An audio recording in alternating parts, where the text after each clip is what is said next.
How do you measure the legacy of a politician, especially local politicians? We live in a great community here in Brooks, and where we are today is the result of many unsung heroes, former mayors and councillors who have had to make key decisions to help get us where we are today. As I take a run for Brooks City Council, I wanted to acknowledge the past mayors and councillors.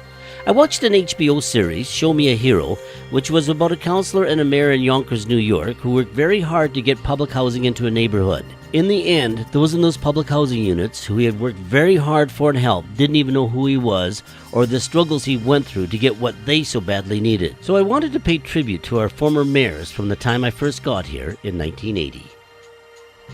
With female politicians a rarity in most places in the world, in 1980 Brooks elected their first female mayor with Chris Stark-Dunsmore.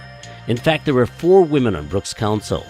Dunsmore was a major advocate for the New Brick Lodge and for seniors, and her efforts are still paying out today. She also had to guide Brooks through a tough time when the National Energy Program created the collapse of the oil and gas industry around Brooks, and what was a booming community came to a standstill. Clayton Hayes was elected in 1983. With the economy in Alberta still in the doldrums, he brought his positive attitude towards the community and the business sector. With Brooks having a fairly young population and their enthusiasm for sports, Hayes helped develop the Duke of Sutherland Park with its ball diamonds, water park, outdoor fitness equipment, and soccer fields. He was also instrumental in getting the community geared up for the 75th homecoming in August of 1986. If the 75th homecoming celebrated the past, the Alberta Summer Games would look at the future. Local businessman Eric Fleury was elected mayor in the fall of 1986. Fleury and his council worked hard to bring Brooks the 1989 Alberta Summer Games, which was a big event for the area. Since the major expansion of the community in the 70s and newcomers in the 1980s, Brooks was made up of many residents from somewhere else, not necessarily feeling that Brooks was actually their home. With so many volunteers involved in the Alberta Summer Games, Fleury was able to bring the community together, and after the success of the games, the people, many not originally from the area, now felt, "This is my home. I'm proud of what we accomplished." Thanks to Mayor Fleury, Brooks developed its modern identity. Jean Franklin was elected mayor in 1989 and was on council for 2 terms. She was passionate about clean water and helped create the Bow River Water Users Association. She did not want the city of Calgary's effluent to be coming into our water system. Franklin and her council were the first ones to develop the back alley and residential garbage pickup system, which was way ahead of its time compared to other Alberta communities, many which were still using burning barrels for their garbage in the backyard. Franklin was a firm believer in education and was instrumental in getting the new Brooks campus of Medicine Hat College open in the early 1990s. Councillor Bob Breckel, or as the community knew him, Computer Bob, became mayor in 1995. Breckel was part of the Southeast Alberta Tourism Association and strongly believed that tourism could be a major economic boost to the area. He was passionate about promoting the area.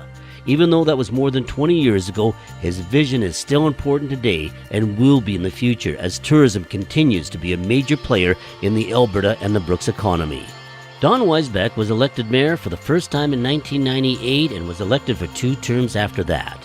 With the expansion of Lakeside Packers from a small plant to a major plant in North America, Weisbeck had to guide his council through a tumultuous growth period in Brooks. Over the course of a decade, Brooks transformed from a socially conservative, primarily white town to one of the most diverse places in Canada as immigrants and refugees flocked to find jobs at the packing plant. The council of the day faced many challenges with development, along with a major influx of new residents which had changed the look of the community. Brooks had opened up the doors and welcomed the world. Weisbeck guided Brooks through many of the new projects, from the renovations at the Lakeside Leisure Centre, growth in the southeast, to a new skateboard park, to getting an overpass built on the east side of town. Weisbeck was not afraid to shy away from the media and became a major spokesperson for the community during many incidents which garnered national attention, such as the BSE crisis in 2003 or the strike at Lakeside Packers in 2005. One of Weisbeck's major legacies was his talks and working with the partnerships with the county and Newell.